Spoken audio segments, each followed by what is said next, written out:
Okay, we're going to get started. Thank you, everyone, for your patience. Our next panel will be discussing various intellectual property issues. I would just like to give a brief introduction to each speaker. Mr. Charles Cronin is a lecturer at USC Law School, specializes in copyright and cultural property law, areas in which he has published extensively. He earned his undergraduate degree at Oberlin Conservatory, a JD from American University, and an MA and a PhD from Stanford, and a master's in information systems from Berkeley. Professor Deven Desai is a professor of law and ethics at the Scheller College of Business, Georgia Institute of Technology. His scholarship examines how new technologies shape intellectual property, technology, and corporate law. He's a graduate of UC Berkeley and the Yale Law School. He was also the first and to date only academic research counsel at Google and a visiting fellow at Princeton University Center for Information Technology Policy.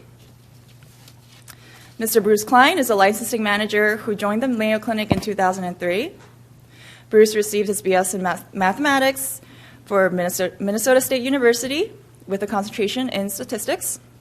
His areas of expertise are electronic materials, intellectual property and contracting, and commercialization strategies for emerging technologies within the medical device, radiology, and electronics markets. While at Mayo, Bruce has successfully completed well over 75 licenses and successfully exited Mayo's first incubated medical device company, generating in excess of $20 million in organic growth from licensing institutional patents. Mr. Darrell Mottley practices law in the Washington, D.C. office of Banner & Witcoff. He provides strategic intellectual property law counseling in patent, copyright, and trademark cases. He's also an adjunct professor at the George Washington University Law School, where he teaches design IP law. He's a past president of the D.C. Bar. He holds a JD degree with honors from the George Washington University and a master's of business administration and a BS in engineering and science and mathematics from Virginia Tech. And he will be discussing intellectual property issues in the network cloud. Bryan Vogel is a trial lawyer and partner in the New York office of Robbins Kaplan. He helps clients in litigation and arbitration and provides legal counsel in a broad range of industries, including 3D printing, life sciences, emerging technologies, polymer and chemical arts, telecommunications, software, consumer products, electronics, and more. Last but not least, our moderator, Professor William McGeveran, is the IP department's faculty chair here at the University of Minnesota Law School. He also teaches privacy law, trademarks, copyright, and civil procedure here. And he's also Minnesota Journal of Law, Science, and Technology's faculty advisors. Without further ado, please welcome Mr. Cronin.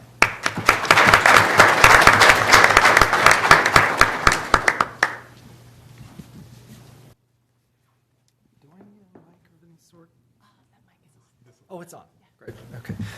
Thank you, Nia and Emily, for asking me to join you today. My topic is, as you see, possession is 99% of the law, and I want to talk a little bit about intellectual property issues and specifically, somewhat specifically, copyright issues that are involved in public domain cultural artifacts. So, the idea for my talk actually came from a visit I made to the Getty, and specifically to the Getty Center Museum. As you probably know, the Getty has two museums. One is the villa in Malibu, quite close to J. Paul Getty's old house there, where they have their antiquities collection. And then the main Getty Museum is at the Getty Center, this palatial, Acropolis-like cluster of buildings in Westwood. Maybe it's actually in Brentwood, but in any case, on the west side of Los Angeles. So the Getty recently put on an exhibition called Power and Pathos, bronzes from the Hellenic era. I think it was the largest collection of antique bronzes ever shown in a single spot. And the exhibition was organized by, I think, the Srodoski Museum in Florence, the Getty, and the National Gallery in Washington. My impression is the Getty basically, as always, put up all the money for everything, and also contributed a number of works, including this this bronze of a it's very famous work in their collection called Victorious Athlete. The work itself is actually is quite interesting because it's highly contested. Its ownership is highly contested, but that's for another conference. In any case, when the work, this work, the bronze, the Getty bronze, as I call it, the bronze, the Victorious Athlete, is on permanent display in the Getty Villa, which is in Malibu. But for this exhibition, it was moved from the villa to become part of this exhibition with 50 other works or so from Europe, mainly from Italy, maybe from Greece as well, from the U.S. It was moved from the villa to be part of this exhibition at the Getty Center Museum in Brentwood.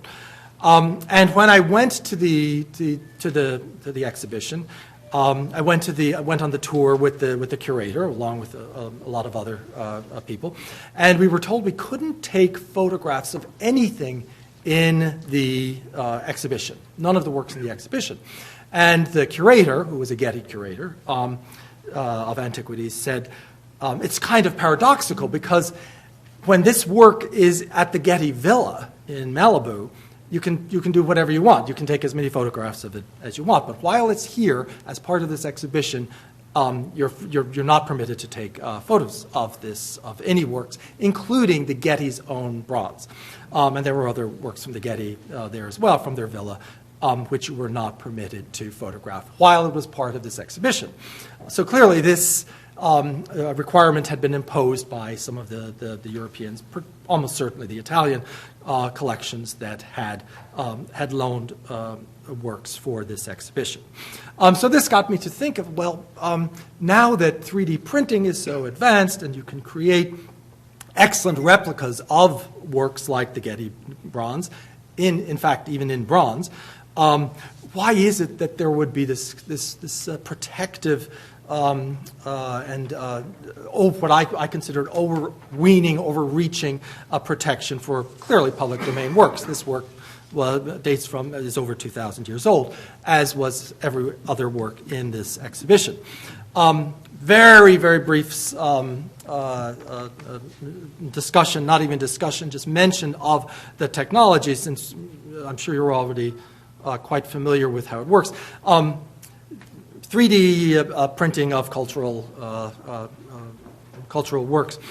This photo is from a scanning session that I went to at UCLA, their Clark Museum, where they have a small collection of three-dimensional cultural works, including this sculpture that's being scanned here by Eric Gill. And as you see, it's simply a scanning camera on a tripod. It's all quite regulated and or not regulated, but extremely precisely and carefully done. And it simply scans this with a laser beam, scans the work with a laser beam, and then the work is flipped over, the other side is scanned, creating a computer, I think it's computer-aided design, a CAD design, which is then manipulated and eventually can be printed. And I have actually a print, not of this work, but of another work that we can take a look at in just a moment. But to get back to the question of control of these works, it seems that essentially owners of public domain cultural artifacts attempt to control use of the works and their reproductions in three ways. Through physical and technical means. This is obvious. You can put the work under lock and key. And in fact, most museums, what you see is the tip of the iceberg of their collections. Most of their museums' collections, probably including the Getty, are in locked vaults in the basement or in vaults somewhere else. So that's one obvious way. And technical control as well over use of reproductions.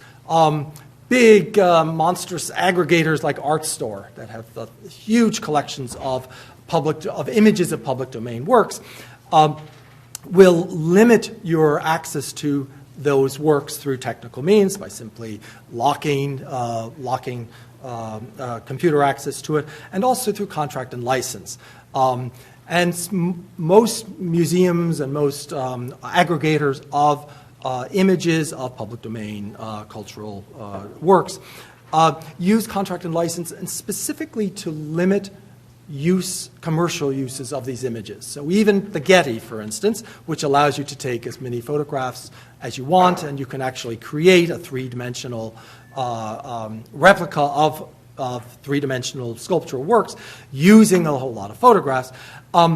Even the Getty requires that if you do take photographs, or if you build an object, that you never use it for commercial purposes.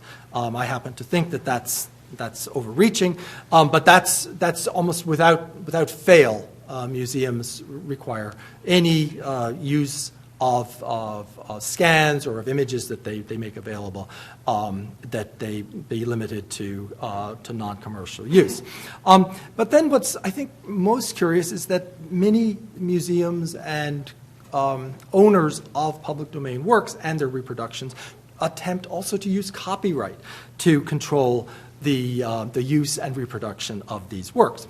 And so this, again, is a bit of a sidebar, but because it's anomalous, I think, that works that are so clearly in the public domain, that may be thousands of years old or even hundreds of years old, are still being, there are still attempts to protect these works, and more specifically, reproductions of these works through copyright. And what strikes me is what I call an inconvenient conundrum for these owners, and that is that they really don't have any copyright protection. Just to read what I have here, exact copies of the originals tend to have the greatest worth. That is, consumers tend to value most exact copies of works, like the Mona Lisa or the Venus de Milo or whatever. You don't want a partial copy of it. You don't want a copy in a different color, or a copy missing a part, or a copy that's somehow deformed or in some way defective. You want an exact copy, and this is true both of tangible works, but also intangible works of information. If you want a formula for a pharmaceutical, you don't want a partial formula, or you want the full thing. You want the exact information. Curiously enough, these exact copies tend also to be the most difficult to create.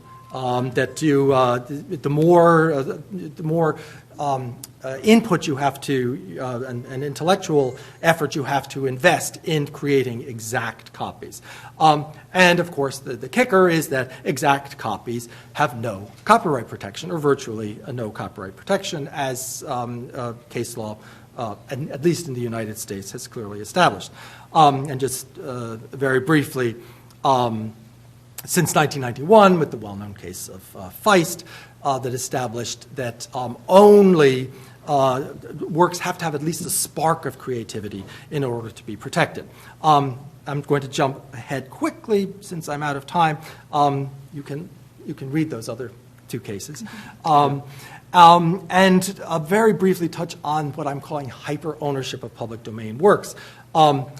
The justifications given for this hyper-ownership are typically to protect the works, the owners, and the public. And these are kind of interwoven justifications, none of which I think hold up to much scrutiny.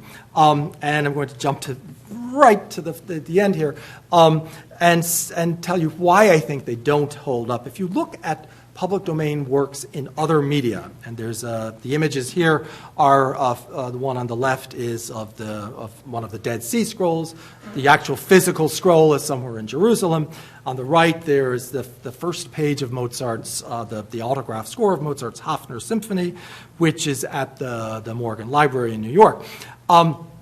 These works the Dead Sea Scroll is not, the value of the Dead Sea Scroll is not the physical work. It's the information that it contains. And the same is true of the Mozart Symphony. There are hundreds of versions of the Mozart Symphony, probably dozens of versions of the Dead Sea Scrolls, but none of them are ultimately dependent upon, no longer are dependent upon the original reification of that work in the original documents. The fact that there are so many versions of these works, and some of them are probably corrupt, and some are very poor, and some are weak, and some are better, some are exact copies, that has not damaged in any way the value of the original work. In fact, it's probably made them more valuable by simply making the information more broadly available. And so I'll just briefly stop by holding up my Oscar, which is right, which is from this is the Getty Kouros, famous Kouros. It's actually about 7 feet tall, but I don't see the Getty Kouros as that work that's in the Getty Museum. It's actually in the Getty Villa. I see it as a work of information. And this is a 3D print of the Getty Kouros that has been able to capture, I think, the most valuable aspects of the work, which is the shape, the artistic effort that was invested in its creation, and not the physical work itself that happens to be this monstrous piece of marble sitting up in the Getty Villa. So I think what the wonder of 3D printing for these works is the dematerialization of them, that it allows these works to become works of information rather than tangible works of material. Just very briefly, I'll just wrap up with the last paragraph of my article on this that sort of sums it up. Moreover, three-dimensional public domain cultural artifacts that attract the interest and investment of those working with 3D print technologies tend to be objects best identified as the cultural legacy of humanity, and not that of a particular owner or geographical or political entity. This is bringing up issues of cultural repatriation, which I have very strong opinions on as well. That's another 2 conferences. So by facilitating the widespread and inexpensive reproduction and distribution of such public domain cultural artifacts, like the Kouros, 3D printings advance more democratic access to geographically dispersed cultural works, which in turn should promote the dissolution of divisive cultural and political hegemonies. And I think I'm over, and I'll stop right now. Thank you.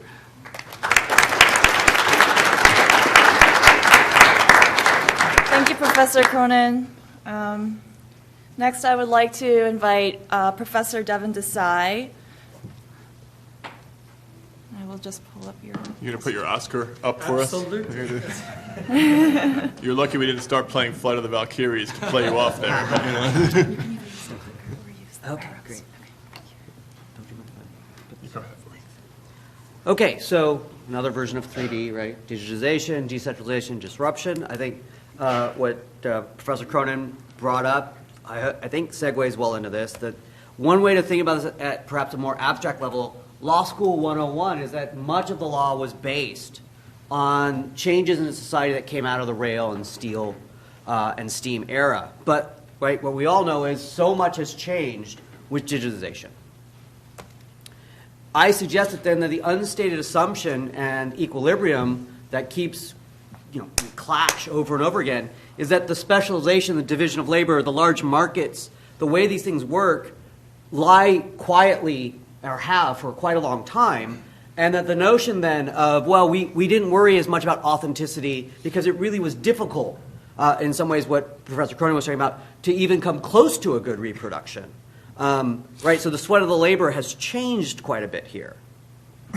So the thing to think about here is, does that model scale, right? So what happens when we have digitization that means a few people could do something and now many, many people can do it? And the basic claim for me is that many things start to go out the window, and that's why we're rethinking so much all the time. Just for now, let's think about the idea that manufacturing really has moved from being just maybe the old school big place, the factory, or things like that, to, of course, startups, but also the home. So we can think about 3D printing actually like a PC. It is a general purpose device. We saw that this morning. They were very specialized. But overall, these systems, especially for the home, are incredibly general purpose, right? Because it really is more like this in terms of the printer. It's a peripheral, and yet it's its own computational thing. This is an actual 3D printer. It's quite open source by design. The history of the movement was very interested in open hardware and open software. As we heard this morning, very gratifying that the fact that I use this ear slide all the time was with the person who actually did it. But this is cake, and of course metals. And this has been moving very quickly. When I first started doing work on 3D printing in the law in, I think, 2010 and 11 and talk about it, I remember the number of law professors did the usual, well, I just don't think this is coming. And I was like, yeah, right, it's coming. But here's the other part, right? If you're fans of Saturday Night Live, I am, without a doubt, an unfrozen caveman lawyer. But these scanners mean that exact replica becomes really easy for someone like me. I have seen 5th graders in a 2-week spring break program use a digital camera, take maybe 20 pictures, learn how to upload them, a free software file, knits it into a basic file, they download it, they use another open source software, and create really good images of their heads that then they put on fantastic bodies, Sphinx-like things. So this is older, but this is a relatively good sign. Notice how close the two scans are, maybe harder to see. Okay, there's a weird history in the law about the design of spoons. I don't know why, but it's there. This is probably what I would be best able to come up with. But look how quickly you get this, and hello. You can imagine that some folks in Europe are not so happy to see the Lego spoon. Actually, to Lego's credit, they've embraced 3D printing and encouraged, in a very interesting way, people to share their designs. Whether those designers get as much out of it as we might want, different question. Old school, the Ames chair, easily reproduced. This is fascinating because this is very delicate, and as I understand it, it articulates. In other words, in one pass, you didn't have to hand link these little shoes.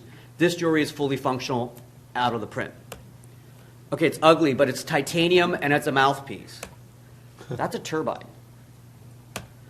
NASA is actually able to now use an injector from a 3D printer that withstands all the needs of going into space for heat and tension.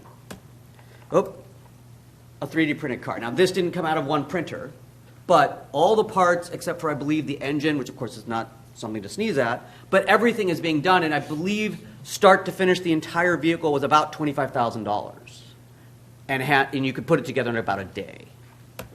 In that sense, copyright was our canary in the coal mine, right? If we think about the way digital copyright really changed all sorts of assumptions, right? We had a recording industry. We had claims about incentives that a lot of law professors are going, I don't know, really? And certainly YouTube. And then our friend Jessica Silvy's done great work on this. But even before that, just simply look at YouTube. It was not that people weren't creating bad music in garages. It's just that now we know, right? It's everywhere. And some of it was good. When we think about patents, then, this starts to reveal an interesting assumption, right? You had the bargain. You have to give away how to do it. Of course, there's really sophisticated ways, as several people on this panel know, to make sure that that bargain doesn't give away everything. But in theory, that's what's going on. But one of the reasons there wasn't rampant, I would argue, infringement was the cost to infringe was really high, right? If you want to rip off old school manufacturing, you've got to be able to build that factory as well. 3D printing changes all of that. In other words, patents have become personal and Napsterized. You have a couple options here if you're an incumbent industry. You can go old school and follow the bad playbook of the recording industry and sue everybody. Or you could start to roll with it, right? There are other aspects to the IP suite. As Professor McGeveran and I write quite a bit about trademark here. There are reasons to think trademark doesn't maybe work as well as some people want, but insofar as trademark does pull off, being an indication of source and possibly a quality assurance of some level, then we get into some interesting questions about the reputational things that Professor Cronin talked about, right? So maybe we want to have a slightly different way to say you should have access to that, but is it a good copy or not? And maybe with a statute we don't care, but with other areas we might. In that sense, I think since I'm at the 5-minute, or just barely, right? I'm going to keep going, is that right? We might also want to think about beyond IP. right? So we have Uber, we have Airbnb. Airbnb valued more than Hyatt. But here's the thing that I think throughout the day, what the organizers have put together nicely is we're going to see these other issues, right? How do you know that someone's complying, right? We may not care about a statue, but maybe we do, right? What if it has a flaw that cuts us, or a piece falls off and a kid chokes? And the big tension going forward is, look, where's the labor going? Who's extracting the value? We have a lot of excess capacity. I think as Professor Cronin rightly argued, there are many areas where we want that excess capacity of knowledge to be out there. It could be excess labor. And we have a constant new problem. Again, to step back, here's what's going on. Professor Douglas North's point about transaction costs was, look, in an impersonal world, you get higher transaction costs, but because you have other pieces of the puzzle, it's okay. What we're seeing now is the problems of a dispersed system as well as person to person. Right? So simplifying it, you could have sellers ripping off customers. You might have trouble tracking down people. Taxi drivers, right? You're seeing this with Uber over and over again. If they crash or there's an Uber driver, who's responsible? You may have the product liability questions. You may have files that have damaged your computer. So the responses then, I think, are beyond IP and really interesting. Right? You get reputation systems and clearinghouses like eBay. Uber could, though we talked a little bit last night over some drinks about they're struggling with this, but they could actually really become more positive in some ways, right? Take on some of the social function that the old centralized players had. Google, for better or worse, with Content ID, really straddled the difference between saying we could just use our product liability, or sorry, our infringement liability shield, but they came up with a fairly elegant system to deal with basically a micro-licensing problem. Because you get an alert if you're a rights holder about whether the song might infringe, and you get to choose. Do you want to use the takedown process or monetize it? So you all of a sudden get tiny bits of money that you didn't see before. And on occasion, you get old songs that jump back up to number 2 or 3 on the digital sales chart. Also, if you really think about Amazon, what they've done quite well is become an amazing third-party clearinghouse, right? They take that transaction fee for all those other sellers, and they enable small. I, in fact, bought something from to give to Professor Dan Burke when he was here. It was a store in Wisconsin, and I was able to buy it through Amazon and ship it to him because he happened to like old vinyl comedy albums. So the new order we're seeing is different specialization, different divisions of labor. You're getting large markets with a few players controlling the market and new modes of regulation that are going to take hold. We might get oligopolies, right? The trust system, the ability to enforce rules are absorbing really tiny transaction costs, but because of the scale, they can do it. So when some people, I think a little too exuberantly, and certainly beware Silicon Valley when it says, yes, we've disrupted, we're all for the people. It's like, really? You look really big. Right? And that's what's happening here. And the reason they can do it, I think, is this weird extra layer of transaction costs that used to be taken care of at the center have been dispersed, but the new central power is absorbing that with tiny little bits everywhere. So in that sense, we might be at the moment where, just like before, there's this new equilibrium that's emerging. It'll probably take another 10 or 20 years. And what's really exciting, and I think is brilliant about the journal getting into this, is how are we going to figure out what that looks like and what will be the new standards for when we go forward that might set up the next 100 years, just like Rail did before. And with that, I'm out. Thank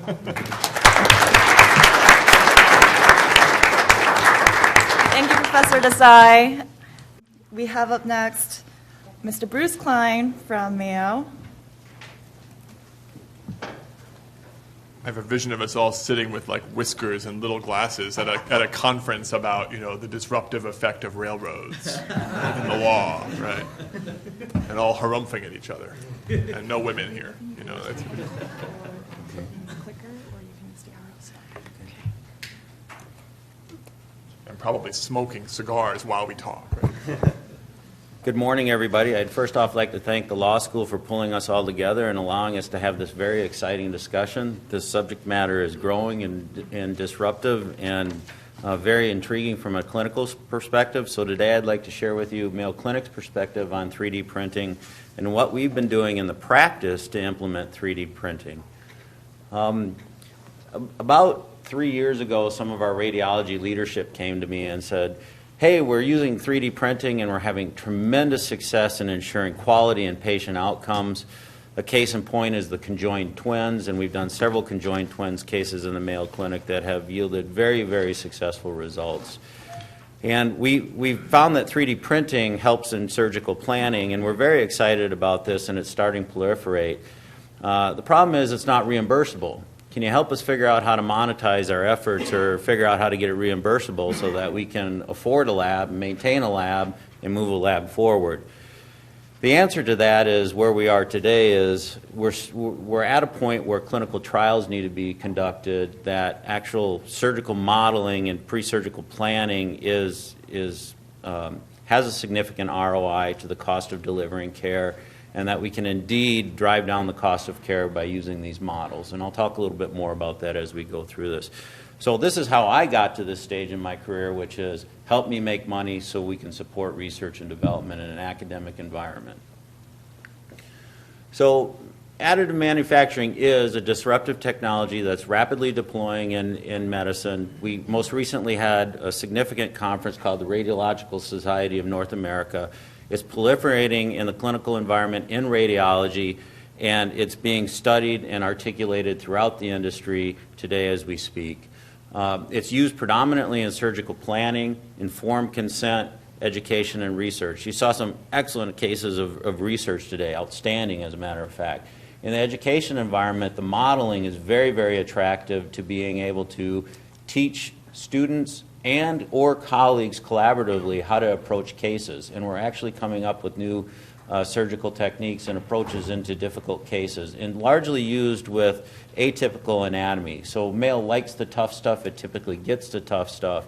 And no matter how many times you do something, when you say atypical anatomy, you don't necessarily have the best path forward. So the ability to try it first before you get there gives confidence and creates better patient outcomes. So, and it's challenging in intellectual property laws. As we thought about putting 3D printing into the clinical practice, using it, deploying it, and advancing care, it made us very nervous. And we asked ourselves a lot of difficult questions about what can we do, what can't we do, what's going to get us sued, what's not going to get us sued, and hey, how can we make money? And then we're always concerned about counterfeit products. Can you imagine counterfeit products making it into the medical environment? Probably not in the U.S., but abroad, definitely. So, oh, my black didn't come out very good, but these are the three main areas that we worked in. They're obvious to you, you know these like the back of your hand, but copyright law, patent law, and trade secrets in the clinical environment are definitely challenged. So one of the key pieces where we generate intellectual property is the creation of medical images and digitizing those images and converting them into STL files so that they can be 3D printed. So radiological devices like CT and MR, most prominently CT, are used to capture patient anatomy. Those are sliced types of imagery, so they come in layers. Radiologists spend years and years trying to learn how to read those and transform them into a 3D image. Most of them will tell you it takes 5+ years to get a three-dimensional image in your mind based on 2D imagery. 3D printing allows that to become real, tangible, and to hold in your hand, and piece part or put together or slice and cut those devices so that you can collaborate with your colleagues around you and say, how would you do this? What do you think? What would you do here? How would you put this together? What's your best approach? Where do we sew? Et cetera, et cetera. So those types of discussions have started very openly, and the surgeons are just coming to the lab now left and right for even more simpler cases, just trying to think about how to do things better and innovate in the practice of delivering care. But from our perspective, those medical images are novel. They're not novel, but they belong to the institution. They are personal to the institution, and when you capture radiological images, that is not an asset of the patient, it's an asset of the institution or the clinical provider. And so once we take those and we start converting them to STL files so that we can 3D print them, they basically become original works. A radiologist sits for several hours, 10+ hours, outlining the anatomy and dissecting the anatomy so that they can get it proper. And with that said, they then create their own personalized 3D model. And so I want to just say that that's copyright original works of art, and that they potentially, through the education process, may bleed out into society and become similar to music. In other words, they will be perpetuated for teaching purposes. I'm going to speed up now because I'm running out a little bit of time. Medical devices really blur the line between care delivery and product and manufacturing. So that's where we get the sensitivities in between. What can we use in the clinical practice from an infringement patent perspective versus what we can't? And then FDA allows us, and what drives that or perpetuates that is FDA allows us to use our own devices, our own solutions in the case of custom device exemptions or emergency care. We're not restricted in trying to protect a human life. So we don't need FDA certification for that. So 3D printing really challenges the nature of a physician trying to do the best for their patient. And then it challenges some of the laws on right to use. So you want to make sure as a clinic, in a very efficacious clinic, that we don't infringe in our practice. Heaven forbid we get sued for infringement in delivering care. And then where's the liability fall? If we use a device and we put it in there and something goes wrong, where's that liability fall? So again, we think a lot about the right to use and the decentralization and anonymization of projects and objects that can go into patients. We're very much worried about or understanding of infringement and enforcement, and copyright demonstrates of original works are done in our environment, but we also worry about direct, induced, and contributory infringement. And enforcement cost is a very significant issue. So if most of these are patient-specific, or a lot of them are, they're not being mass-produced all over. I will tell you the most prominent use of 3D printing in the industry is in the orthopedic device area, and they're 3D printing arthroplasties for implants, and that's done as a part of their standard manufacturing process. But what we're worried about is if we do certain things or people begin to do this, how do you know they're using it? I mean, you really don't have a good way, and the way it's used will not recognize the cost associated with enforcement. So maybe the DMCA model might proliferate in the education of 3D printed models. And I just threw up a couple of cases here of where we see some challenges, but I'll leave that. But if one of the articles I read picked up on what Gardner said about in 2018, the dollars associated with infringement or property theft, that number's huge. And just closing thoughts, additive manufacturing is disruptive technology in medicine. It's very clinically relevant, and it's creating better quality, safety, and patient outcomes in the delivery of care. It challenges the intellectual property landscape predominantly in copyrights, trademark, and patents. The thing I didn't talk about, but I'll put in your mind, is that what do you do with functional 3D printed objects? They're patentable versus copyrightable objects, which are just works of art or original expressions, which is what most human anatomy probably will end up being. And then the broadest applications are in surgical planning, patient-specific devices, and watch that space. You will see 3D printing come to the market very abruptly in this area, and it is rapidly perpetuating. Research and education, which is an outstanding use for it. And then the care providers are not currently reimbursable. The challenge for us is we can't get paid for the use of 3D printing. And with that, I thank you.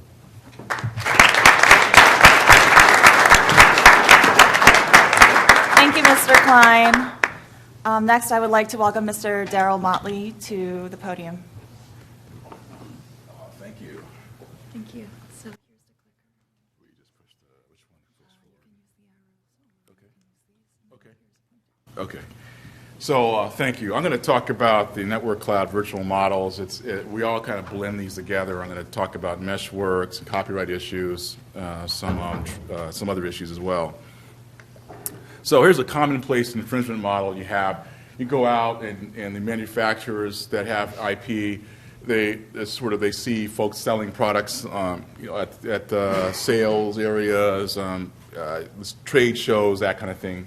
But really what the issue is online. That's where all the action is, right? So really, now your mobile phone is your scanner. You saw the professor with the Catch-22 3D. I want you to, if you go out to Google and type in 123D Catch, you will see this program where you can take a picture. They have a YouTube video. and you can take a picture of, let's say, the professor here, and a virtual model comes up out of the computer system almost automatically. Not as And you witty. can- yeah, it's good. It doesn't articulate, but it's there. So it's very easy now to create physical objects and digital models from physical objects, scanning them. So what is kind of we talked about this new world order, right? This new world order. So you have original type of creations, then you have this unauthorized digital model coming up from what you create. So this is what somebody else takes it.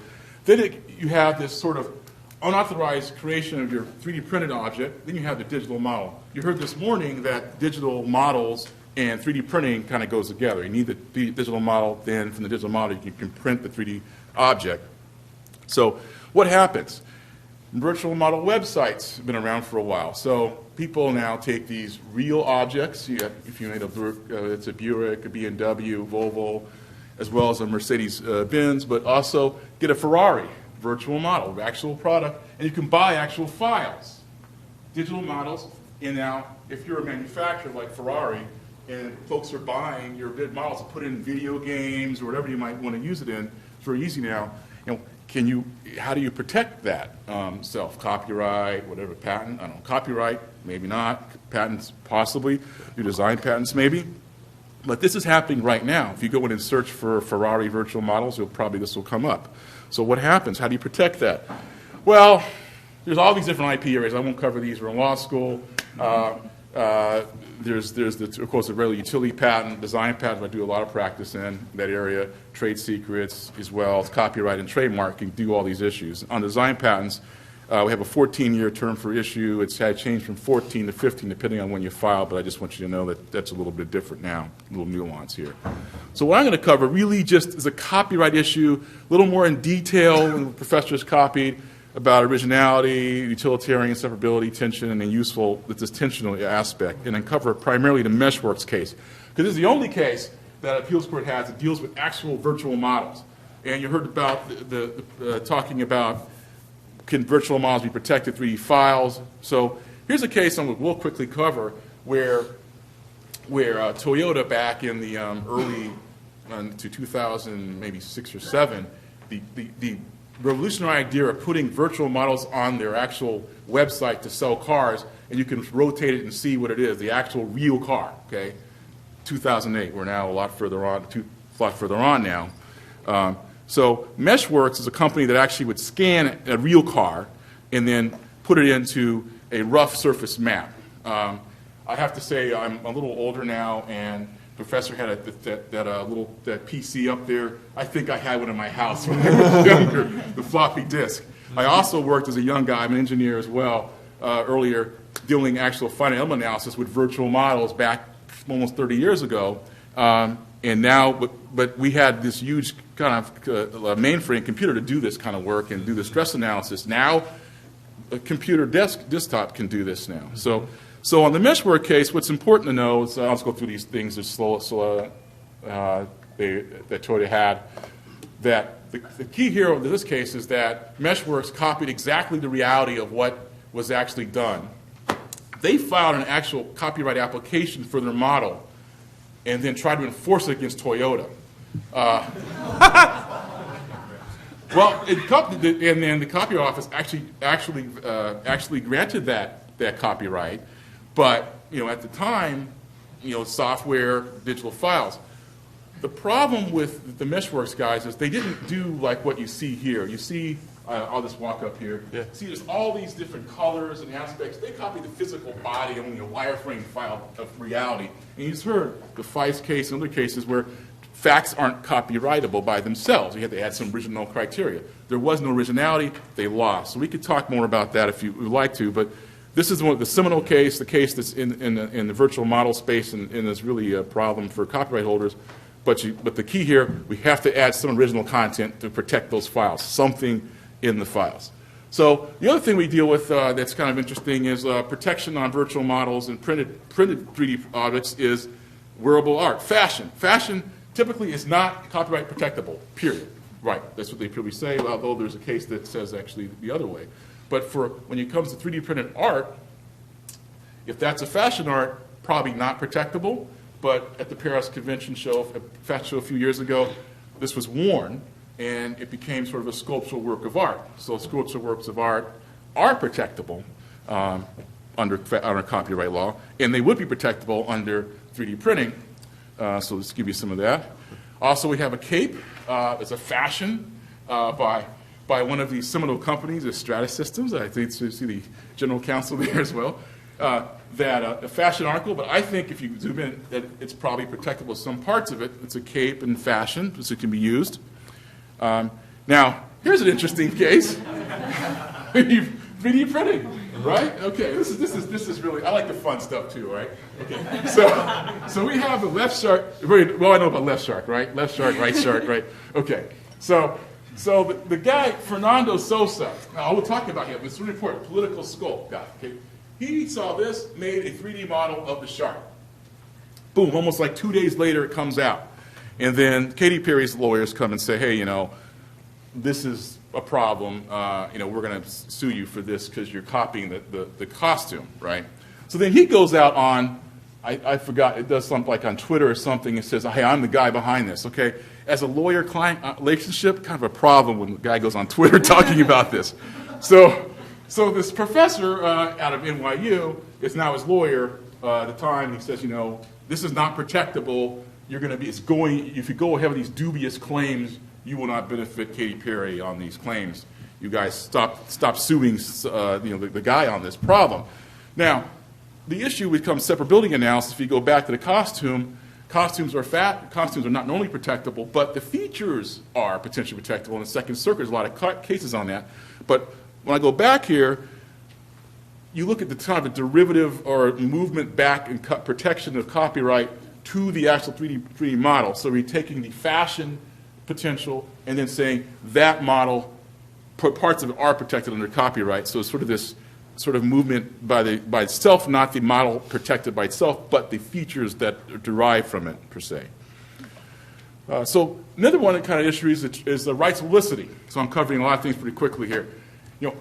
Can that be used to protect 3D printed objects and virtual models? Well, yes, we'll see. Maybe not. There's also First Amendment issues here as well. So there's a trademark Ginger Rogers test about if you're using a celebrity and you're not trying to associate with it, you're not protected. You're not really, celebrity's not authorizing it. Your celebrity can get back money from you and stop you using it. There's also this issue of transformative use in trademarks, copyrights, where if you change the character of it to a point of parody, there's a First Amendment defense. So here's our defense. Not yet. Let me backtrack. Let me go forward because I don't have much time. Rights of publicity. Okay, I'm not doing political commentary.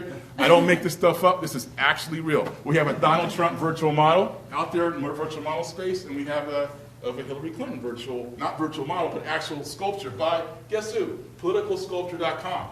Okay? Same guy with the life shark thing kind of thing. Okay? Now, the reason why rights of publicity is like a celebrity can say you're not using my image, not properly using my image, right? Well, you have a defense, First Amendment defense that I think we may talk about a little later on, that you could have parody of the traits of the person. So Trump, you have the hair, the yellow hair, all the kind of issues going on. Hey, I'm just making parody on this issue. The one with, the email controversy, the glasses, the thing, that's the 3D model there. Not protectable by them. So that's one issue. I just want to bring that up.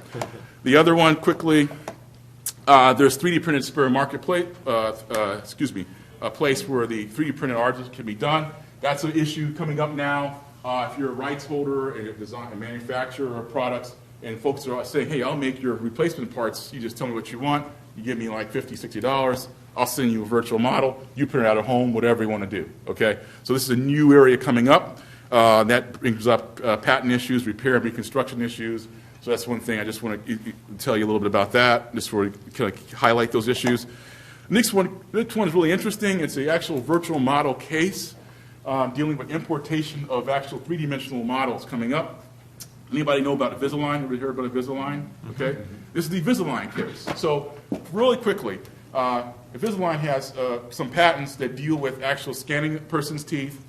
They send it out to another area, and then a virtual model gets created of the teeth, make various ways to make it the final configuration for orthodontic care.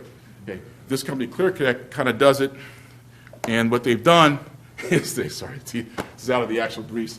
They've actually decided to make a model out in Pakistan and import that virtual model in the United States. Now, the ITC, the Trade Commission, tried to say that they have jurisdiction, or 377 jurisdiction, to stop the importation of the virtual model as a digital file. Okay. Unfortunately, the Federal Circuit said, no, you can't do that. That's not in the statute. So because it's not in the statute, you can't stop importation of it. It's a case going on now at the Fed Circuit. If they have oral argument, petition for en banc to try to get it reconsidered, we'll see what happens. But it's a big case for rights holders for virtual models, because if you can't stop importation of the virtual models and you have rights in the U.S., it's a problem. I suspect that Congress will probably get involved and try to define the statute and say digital files can be considered articles within the meaning of the statute. But the issue that I want to just make these takeaways are that, there's all these different areas. I go really fast, I know, but there's so many things you can cover in this. We could spend probably a day just on the copyright issues, a day just on the patent issues, or probably a whole semester on these issues. But on the virtual model, three-dimensional product space, I think all the rights you get bundled together, and you got to figure out kind of which ones work for you. And there's videos out here we can look at too. But I encourage you to take a look at that 123D catch, because there's a video that kind of shows you how simple it is to just do this. And for the average day consumer, like the 5-year-old, the 6-year-old can easily do this with no problem whatsoever. And that concludes my presentation.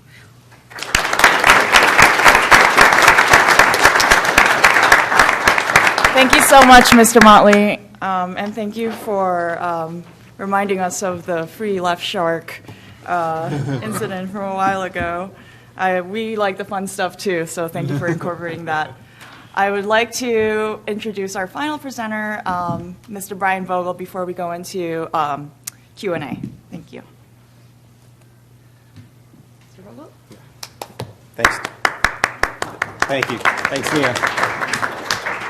So last but not least, the issue that I want to introduce and throw out for discussion here today is exhaustion, patent exhaustion. And it's a good segue from Darrell's presentation. He talks about this spare part marketplace. And this issue of patent exhaustion comes up a lot in the additive manufacturing context because of the use for creating spare parts or helping repair a product that otherwise wouldn't have a useful life without replacing that particular part.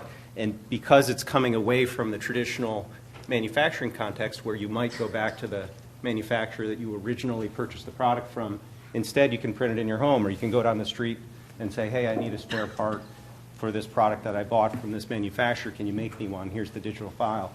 So this is becoming a huge issue in the space. And I'll talk in particular about the Lexmark case that recently came out of the Federal Circuit as a particular example of where this has come up. But let me kind of set the stage of what it is that we're talking about, this issue of repair versus reconstruction. I mean, legally, activity can be permissible repair or infringing reconstruction. And so in reality, though, what we're talking about is a number of different activities. You can be talking about routine maintenance, repair, refurbishment, overhaul, salvage, remanufacturing. And how does that all fit in the context of exhaustion? Well, when you're talking about repair versus reconstruction, legally, when you make an unrestricted purchase of a patented system or patented component, you may repair that patented system or component. It's a defense. You have a right because you are the rightful owner of that object, and the patent owner cannot come after you for infringement. But there's a line there. You can't reconstruct that object or that product. What's the line? There's no fine line of what's repair versus reconstruction. There's no bright line test. It's a totality of the circumstances. But there's ways around that, and we'll see in the Lexmark case how that has come to fruition. Let me dive a little bit more into this and maybe clarify what it is we're talking about, what it boils down to is really what type of transaction are we talking about? And that will dictate whether exhaustion applies or not. If it's an unrestricted purchase, there's no license, there's no restriction whatsoever on the purchase, you may have the right to repair, but you don't ever have the right to reconstruct. On the other hand, if the purchase or the transaction is something else, like a restricted sale or a license or a rental, like we'll see in the context of the Lexmark case, then you don't have the right to repair. Patent rights are not exhausted, and you do not have the right to repair. And also, you don't have the right to reconstruct. Another issue to consider, and I won't spend a whole lot of time on this, but it complicates this exhaustion issue as well, is where did the sale take place? And this played out in the Lexmark case as well. There's this issue of international exhaustion, and it's different in the patent context versus the copyright context. In the patent context, if you've got a sale that took place overseas, that will not exhaust the patent rights, U.S. patent rights in the U.S. On the other hand, if the sale did take place in the U.S., it can exhaust the patent rights in the U.S. So another complicating layer to this doctrine.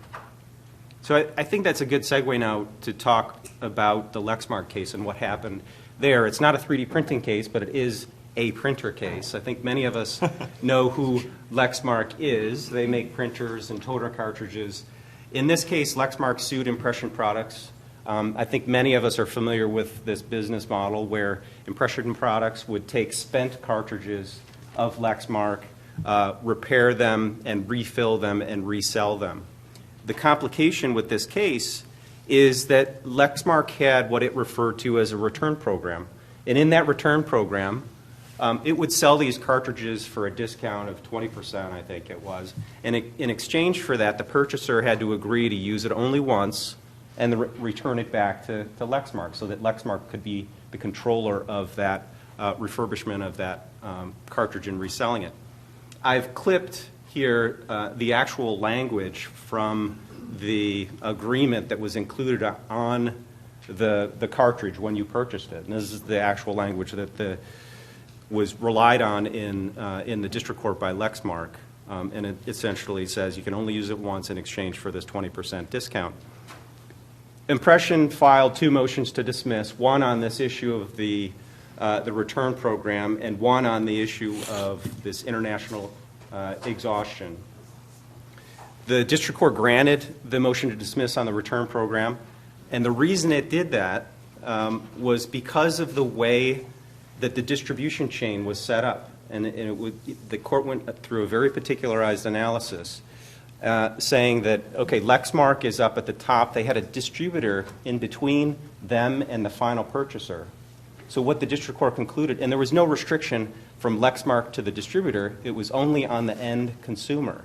And so what the court concluded was because there was no restriction from Lexmark to the distributor, there's no restriction on the sale from the distributor to the final purchaser. And that was ultimately the conclusion that the district court reached in granting the motion to dismiss. And it relied on this Quanta case from the Supreme Court that came out in 2008, and this particular finding, a ruling in that case where any restriction must be at the time of sale. And so it's not just knowledge of that restriction, it's where in the chain did you actually put that restriction that impacts whether it will be enforceable or not. I won't spend much more time on the rationale of the case. This summarizes what I just described. As to the international exhaustion issue, I won't spend a whole lot of time on this because it's not very controversial, but the reason that Impression Products raised this is because there was a decision out of the Supreme Court recently in the Kirtzang decision saying in the copyright context, if you sell a copyrighted work overseas, it will exhaust your copyright protection in the U.S. And so what Impression Products came in and said, that should also apply in the patent context, because why should we treat IP in one context different than IP in another context? The district court disagreed, saying patents are different than copyright. We just simply can't import what we would apply in the copyright context to the patent context, and that was ultimately the conclusion that was reached by the district court dismissing that motion, or denying that motion to dismiss. So this teed up these two issues for appeal, the international exhaustion issue as well as this return program and restrictions on sale.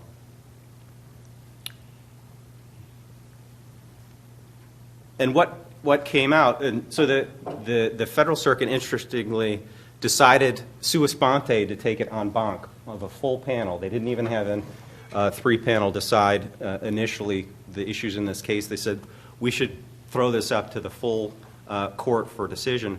And out of it came a 10-2 decision, 99 pages, a lot of analysis here, going back through many, many decisions back in time to justify where they came out. But the ultimate result was they decided not to disturb two long-standing principles that came out of the Jazz Photo case, which is this issue of international exhaustion, affirming what the district court, saying that in Jazz Photo that patent rights or sales of patented articles overseas does not exhaust the U.S. patent rights. And then with respect to the other issue, which was previously laid out by the Fed Circuit in the Mallinckrodt decision, they affirmed that decision, saying restrictions in sale are enforceable and do not create exhaustion, no matter, and it decided, saying that as long as there is knowledge of that restriction, it doesn't matter about where in the distribution chain that restriction is placed. And it went to great lengths to distinguish Quanta, saying that that was a completely different situation. It's not applicable to the situation here in Lexmark. And so at the end of the day, what does this all mean for additive manufacturing? I'll come back to that. But just fleshing out the rest of the decision, the second issue that came up was this issue of Kirtzang and whether that should impact patent law. The Fed Circuit agreed with the district court and said that copyright and patents are different issues and one should not apply to the other. So what does this all mean for additive manufacturing? Are single-use restrictions enforceable to get around exhaustion? Yes. Coming out of Lexmark, they clearly are, but there's some takeaways from that. Do sales outside the U.S. implicate exhaustion in the U.S.? No. But there are things that one should consider, even in that context, based on some of the issues that were presented by the dissent. What does all of this mean? I mean, be careful and deliberate in agreements about use restrictions and craft language appropriately. Consider explicit reservations of U.S. rights when making sales abroad. Even though Lexmark came out the way that it did in the dissent, there was some trepidation about whether that's the appropriate result or not, and better to be safe than sorry. Another issue to consider is whether the patentee should retain title to the patented goods so that it can't be considered a sale, that there was no sale that took place because the actual owner of the good retained ownership and simply provided use rights. Consider requiring buyers to convey patent restrictions to downstream buyers to get around this issue of knowledge, and that's an interesting issue that comes out of this decision. What if you have a situation where the downstream purchaser is simply not aware of the restriction? What happens in that context? Does exhaustion apply or not apply? I have an example, but given the shortage of time, I'll save that for perhaps. Why don't you do 1 minute on it? Oh yeah. Okay. Yeah, I think so. All right. Or quicker. So consider a hypothetical product like this. It's a triangle. It's got a part in the middle that's darker blue. You patent it. You've got a utility patent on the entire triangle as well as a design patent. You sell it. Customer uses part of it. It's that middle part, just like you would have in a replacement situation. Customer needs a new part. What are the options? They could go back to the original manufacturer that they purchased the product from and get a replacement part so they can continue the useful life of that product, or they print it. The customer decides to print it. Is this permissible repair or infringing reconstruction? Because the patent rights from the design perspective and the utility perspective were on the entire product and not that replacement part, it's likely that the user gets off. This is permissible repair. On the other hand, if you thought more strategically about the way that you sought your patent protection and you got patent protection for that replacement part itself, and in a lot of cases this may not be practical because the replacement part may not have novelty in and of itself, but it's something to think about because in this situation, it's much more likely to be infringing reconstruction if you recreate that part. With that, I will end.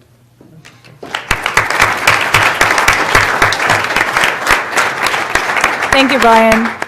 I will now pass along the mic to Professor McGeveran, who will be beginning a discussion and following with a Q&A. Thank you.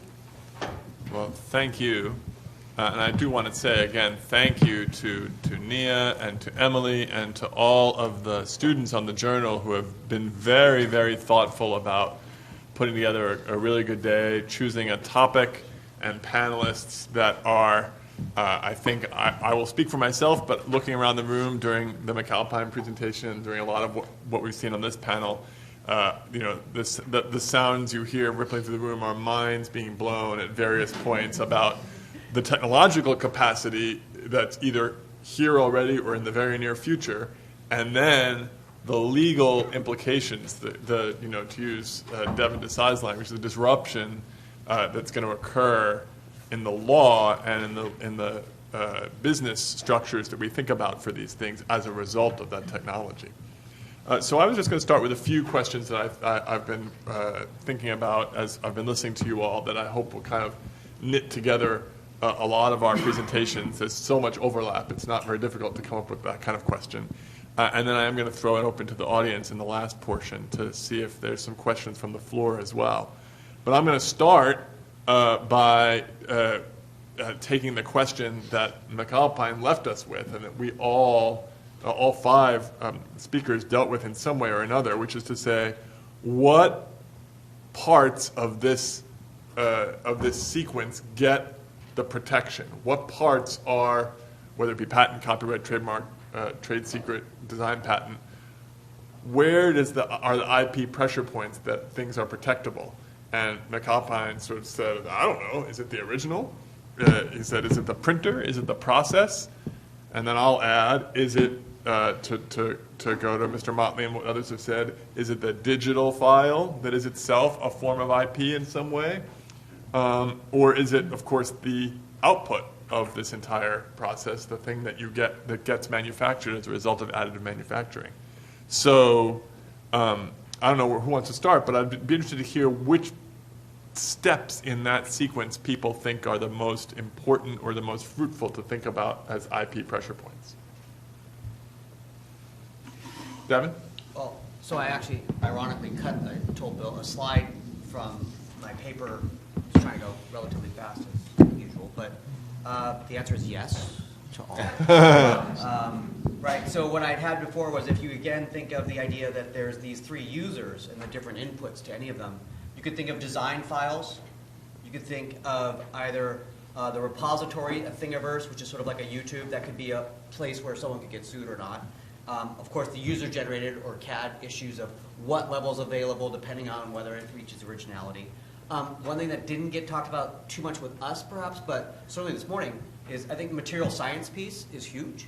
And that would probably be an easier spot to get our traditional sense of that's hard to duplicate, that's where I'm going to put my effort into extracting value and let the rest be a little more open, maybe, but there are reasons not to go that way.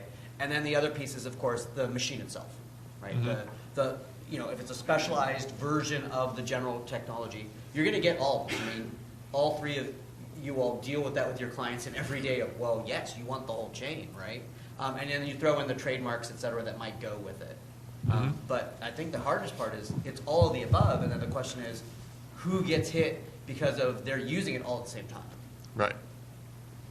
Other thoughts on that? Well, I'd just add, I totally agree, and that's the unique aspect about additive manufacturing is it touches so many different industries in so many different ways. You've got the software, you've got the hard products, you've got the machine that makes the products, and so you've got everything from utility to design to copyright to trademark that flows, and trade dress that flows through that whole start to finish process from R&D through end product. And I think it's a unique technology unlike any other that we've really been presented with that touches on all of those IP issues. And so it's kind of a bundle of rights that you've got to think about, and there's some overlap along the way, too. In some sense, you've got the overlap with design and utility, with copyright, with the CAD files and the design files, but the rights don't really get you as much protection as you would like in many steps along that way. So that's where the challenges lie. For sure. Did you want to add something, Darrell? I was just going to say, it depends on where you are in the chain. Wait. You want your part of the chain to be the protected one, don't you? Whoever you are, right? Yeah, exactly. And part of it is, like for manufacturers that just let's just make a bottle, and somebody prints it out. How do you know that it's actually, there's Live, was it Memorex? Remember that? Yeah, that one? sure. That's kind of what's going on now. So I remember Virginia Tech, I'm a graduate, but they're also working on 3D printing there as well. They have a material that they're working on that you can distinguish that it's actually a counterfeit product by putting some kind of special ions or something, or some kind of chemical marker in the material. So, they get the protection on the material, but that's a kind of another way to protect. To identify, is it a problem for, let's say, a manufacturer that you make the 3D object to somebody else who's just using it. So it would allow to be reproduced, but in the reproduction there would be a difference in the output that would allow someone to detect that it was a copy. Yeah, so some kind of scan, some kind of whatever. It would be an imperfect copy somehow. Exactly. Or a watermark. I mean, Yeah. probably what's happening with print now is there are micro dots. Right. So you can tell whether it was an authorized printing, believe it or not. Right. And so that's, I guess that's what it's doing. Is it'll look just like this, but that wasn't allowed. Right. And taking that a little bit further, similar to what's happened in the music space, you can use DRM on the files themselves. And this is happening today, where companies that are very concerned about their CAD files, the build files being disseminated beyond where they would like them to be disseminated, are protecting them through DRM. So if it gets into the wrong hands, they can't do anything with it other than perhaps pull it apart from a computer's perspective. And is that kind of DRM already covered by the existing anti-circumvention protections of the DMCA? I would think so, because it's a digital file. Right. Yeah. Interesting. And just a question though, but Bryan, isn't it also going to run into the exact same problems DRM has run into as a practical matter? Absolutely. Yep. That's the hard part. Yep, absolutely. But it's a protective measure that you wouldn't otherwise have. I mean, what else can you do? Right. So companies are trying to address it on the fly here and take what they can learn from what's happened before. Well, if I might riff on that, the one piece that we just touched on when I said embrace the chain, when you all talked about, of course, think about spare parts in autos is a great example. It turns out that car enthusiasts want as exact of the original as possible.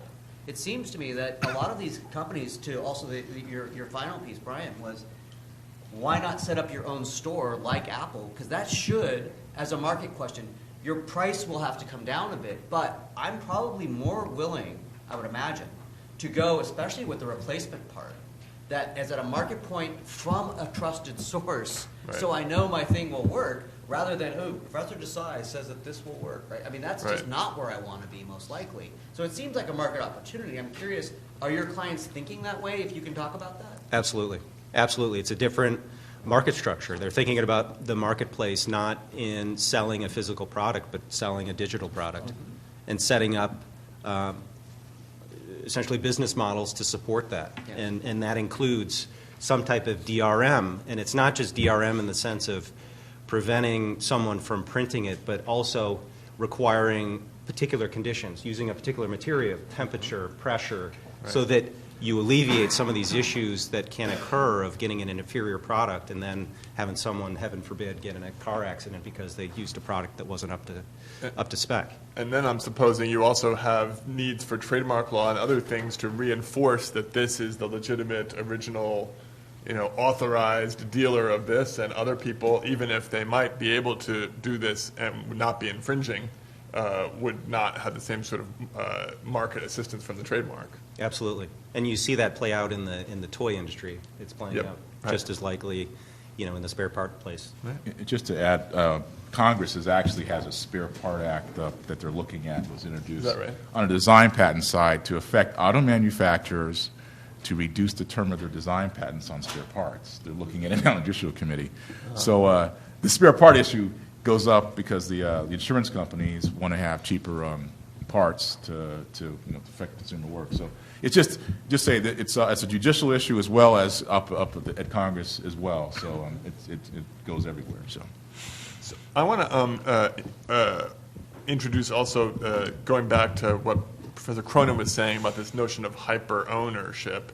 I mean, so one thing that I think is an important concept across domains of IP is this idea that, you can often control the chattel if you can control, you can also often control the copy if you can control the chattel, right? So if I have the original statute and can, I don't have any intellectual property anymore, it's in the public domain, but I own the physical object and I keep it in a locked room and I will only let you in under certain conditions, including conditions about your ability to reproduce. And we've seen how much more important that has become with the increased ability to make better copies than used to be the case, starting with photography, moving on to sort of digitization and the ability to copy music and so forth.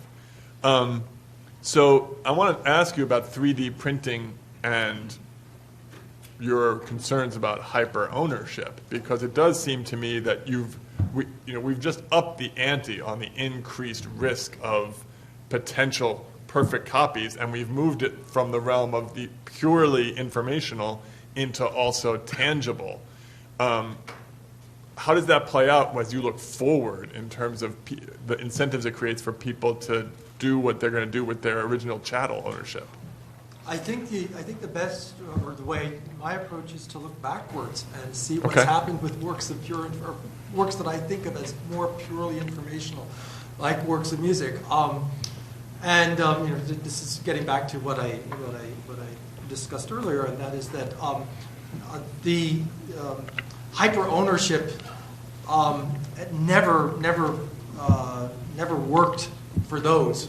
For such works, and I'm thinking specifically, there's a lovely example of getting back again to Mozart when he was a child of about 12 or so, was at the Sistine Chapel, where they once a year performed it's a work called Allegri's Miserere, only on Good Friday and Holy Thursday. And the parts for this work of music were kept under lock and key, and it was only performed twice a year. And the idea was that it was only to be performed in the Vatican on these days. And because the parts were kept under lock and key, no one had access to it otherwise. But Mozart attended, and he memorized it, and just kind of like digitally, if you will.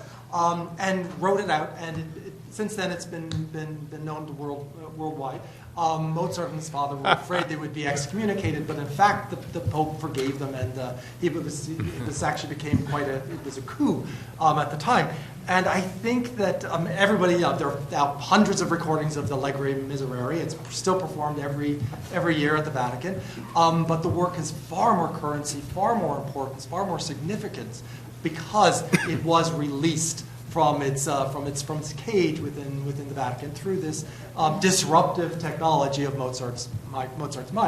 And I think the same thing will occur in the three-dimensional space as well. And particularly, I think, in the when you're talking about works that are public domain works, and not that are cultural works, that are works of mankind, and not works of that are either protected through patent or trade secret or copyright.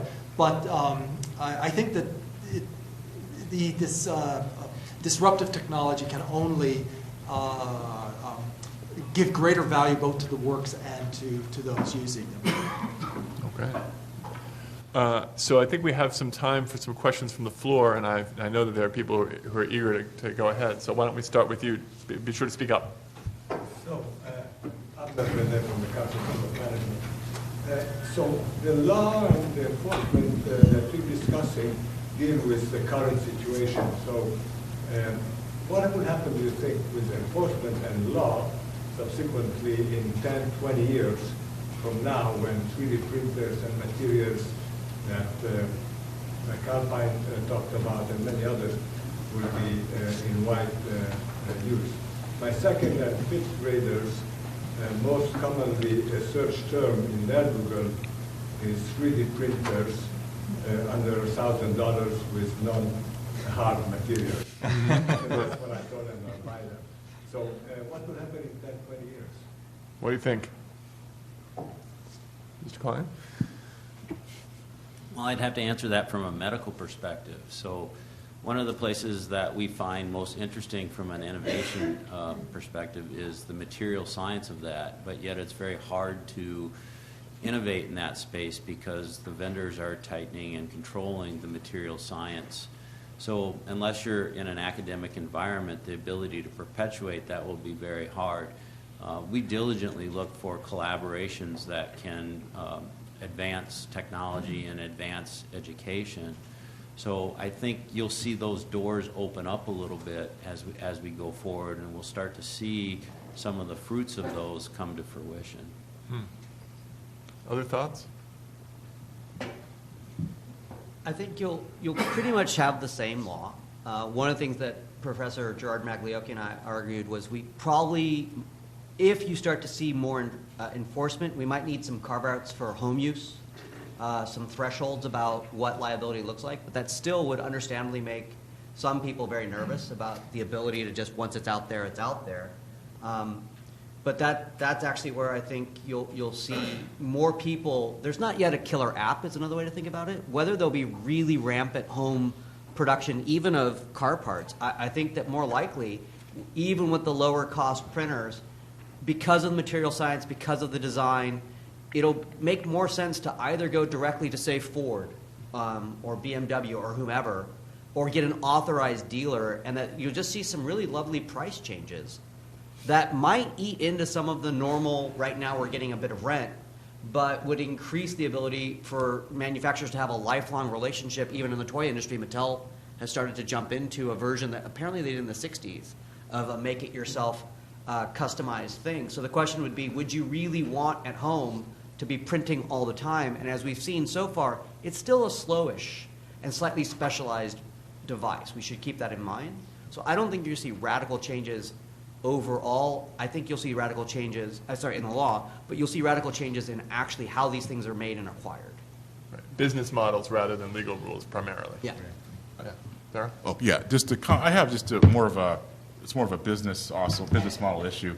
There are some manufacturers out there that actually will encourage 3D printing of certain parts of your products. They feel it's a cool factor. They'll give the digital file out to the public, and the public can use it to make spare parts for because they feel that there's no liability really probably on that issue.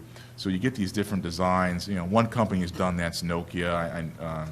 A few years ago, they gave their actual backs of their phones out, and replaceable backs, and I think replaceable fronts as well.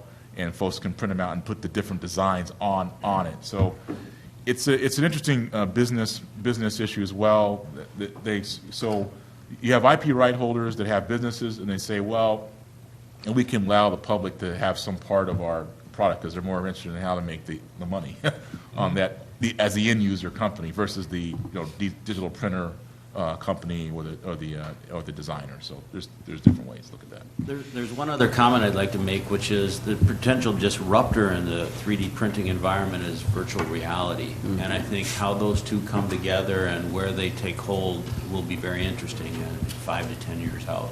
Yeah. Can you say more about why you see that clashing? It's largely about speed. So, for instance, if we make a medical model, that medical model can take us up to 60 hours to produce. And whereas virtual reality theoretically could be produced much faster. Mm-hmm. So the challenge is the scalability. And I imagine cost, right? So your digital file of the Ferrari was 59 euros, but the actual production of it would be, I mean, if you really were going to make the car, it would be very costly. But you mentioned putting into video games, using that digital file for other virtual purposes. So pair those two together, and the €59 file starts to have some real significance. Well, and you can throw back, right, to the Ferrari case where you could make the fiberglass. I know. And be all of a sudden not as expensive as you well know. Right. And really good. Right. Okay. I had another question over here. Yeah, so my question was kind of around, so I work for a medical device firm that designs devices for 3D printing. Not exclusively, we do tons of other stuff, but kind of a niche thing for us is in that. And I teach in the 3D printing program in the continuing ed at the U of M. And for us, we talk about two different spheres, right? So factory in a box, how can we include assembly steps in one print? How can we look at turning components into just features? And then there's the box in the factory, which is how can we optimize this? How can we build in C2 quality checks so that we're checking parts as they're printed? My question for Bryan, but for the whole panel, is along the lines of, so if on that last case study where we're identifying a part of it, and if you were more creative with the design and utility patent, maybe you would lock down those different components. But if we are trying to make components features, and the case study example, GE took a fuel nozzle that was 20 individual components, each of them metal injection molded or casted, with their own assembly lines and own processes and own risk and tolerance stack up, convert that into one printed part. So when we're turning components into features, how does that change the design and utility patenting strategy around that component, the part, when all of a sudden all the components are just features in one printed part? How can we lock that down? That's where I think Darrell can comment on this as well, is looking more to the design patent protection rather than utility, because you're talking about the functional or the design aspect of the product rather than what it does. That's the distinction between design protection and utility patent protection. Is you're in the utility patent, you're looking for what's the utility of what it is that you're making versus in the design patent context, what's the look of it, what makes it unique. And so what the challenge presented in the additive manufacturing context is that typically you're making something that already exists just in a fast or in a better way or a more unique way, making unique products that already existed. So that the challenge is, well, you've already got prior art out here. How do you distinguish it from what already existed? Turning something that was 5 parts into 1 part because of the way that you make it, you need to get creative about how it is that you protect it. And maybe it's a process patent rather than the actual end product. Or maybe along that way you came up with unique additional novel aspects to the design, because the iteration process, the R&D process of going from the mold, your typical mold, you can only make the same thing over and over again. To be able to make unique iterations of a product, you get to something that's much more unique than what you started with. And through that process, you can find novel aspects that didn't exist before. So it's really diving down into the details and being creative about what it is that you've come up with at the end of the day using this unique additive manufacturing process. I think we have time for one more question. Oh, did you want to go on? No, let's go. You covered it all. Go ahead. I think I would probably, I'm a patent attorney myself, and I think what I'd add to that is that we're going to see claim language change a lot, because before you kind of call something, by those 20 components, now you have one thing. So how are you going to describe that one thing? Because now it has a lot of curvature. It might give it its functionality that those other parts didn't. So you're going to see specifications and patents start to bring in really specific language, mathematical formulas, and it's going to really change how litigation works. It's going to ripple through the whole chain. So I'm going to go ahead. Again, I would just add to that is, we're challenged with design patents all the time. And so the value of those to us as somebody that tries to take those out and transfer those types of technologies is not as significant as one might think. So, because if you change a feature, you can essentially get the form functionality of that and add a component or subtract a component and get around that. So it comes back to what is the patent strategy that you go through, and I think that's a very interesting discussion, is how do you put a combination of whether it's a process patent or a method patent or a design patent or a functional patent. Can you mix that up to get satisfactory coverage? I think that circles us back to where we started, which was wow. And I'd like to very much thank all of our panelists for, I think this ended up being a really nice overlapping introduction to some of the IP issues. I'm afraid we actually created more questions than we answered, but that may be the nature of the topic. So thank you to all of our panelists for joining us today.